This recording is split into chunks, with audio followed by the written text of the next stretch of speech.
আইএসএফের সঙ্গে যাদবপুর নিয়ে একটা দই টানাটানি হলো বামেদের, এবং তারপরেই দেখা গেল যে নওশাদ সেই নিয়ে আর মুখই খুলতে চাইছেন না। তিনি এখন যে সম্পর্কটা কংগ্রেসের সঙ্গে নওশাদের ছিল না, কিন্তু বামেদের সঙ্গে ছিল। অনেকে আশা করেছিলেন যে নওশাদের সঙ্গে আইএসএফের সঙ্গে বামেদের একটা জোট দেখা যাবে, সেইটা কেন প্রতিফলিত হলো না তাদের? না, আমরা আশাবাদী হোক, এবং যাদবপুরে আমার ধারণা এটা নওশাদও জানবে যে এখনও পর্যন্ত যে তিনজন প্রার্থীর সৃজনের থেকে যোগ্য এখনও পর্যন্ত যাদের নাম ঘোষণা হয়েছে, নিশ্চয়ই আর কেউ নেই। এটা আমার ধারণা যাদবপুরের বহু মানুষের সঙ্গে নওশাদ নিজেও একমত হবেন। আইএসএফ ভাঙড়ে, ক্যানিংয়ে পঞ্চায়েত ভোটের সময় যে লড়াই করেছে, সেই লড়াইয়ের কোনো তুলনা হয় না। নওশাদ নিজে মানে একা একজন এমএলএ হয়ে যে রকমভাবে তৃণমূলের সঙ্গে চোখে চোখ লেগে লড়ে গেছে, 40 দিন জেল খেটেছে, তারপরেও ওকে হাজার রকমভাবে ব্ল্যাকমেল করার চেষ্টা করা হয়েছে, হুমকি দেওয়ার চেষ্টা করা হয়েছে, প্রলোভনেরও দেওয়ারও চেষ্টা করা হয়েছে। কোনো কিছুর কাছে হেরে না গিয়ে যেভাবে লড়াই করেছে, তা আমাদের সবাইকে গর্বিত করেছে। আমি যতদূর জানি নওশাদও সৃজনকে খুব পছন্দ করে, সৃজনও নওশাদকে খুব পছন্দ করে, এবং প্রশ্নটা এখানে ব্যক্তি সৃজন, ব্যক্তি নওশাদেরও নয়। নওশাদও নিশ্চয়ই চাইবে যে বামপন্থীরা এখানে জিতুক।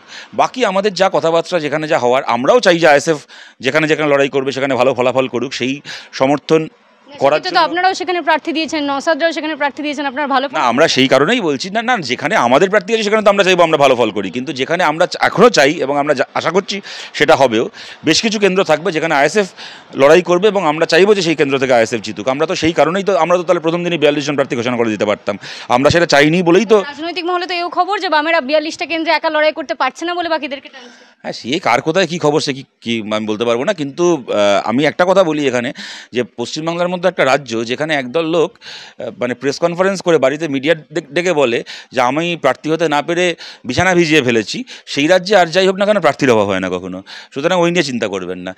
কিন্তু কথাটা হচ্ছে যে বামপন্থীরা চায় সমস্ত মানুষ, যারা কিনা একটা বিকল্প রাজনীতি, বিকল্প অর্থনীতি আমাদের দেশে তৈরি করতে চান, যারা কিনা একটা সৎভাবে, দেখুন একটা সরকার আসবে, তারা 10টা কাজ করতে পারবে, 2টো কাজ করতে পারবে না, সেটা আলাদা জিনিস, কিন্তু চুরি করবে, ডাকাতি করবে, মানুষের ওপর অত্যাচার করবে, এই দিনটাকে শেষ করে একটা নতুন দিন আসুক। যারা যারা চান তাদের সবার ভোট এক জায়গায় পড়ুক। সেই কারণেই তো আমরা বহু আসনে না লড়ে আমরা চাইছি কংগ্রেস সেখানে লড়ুক, কংগ্রেস বহু আসনে না লড়ে আমাদেরকে সমর্থন করছে।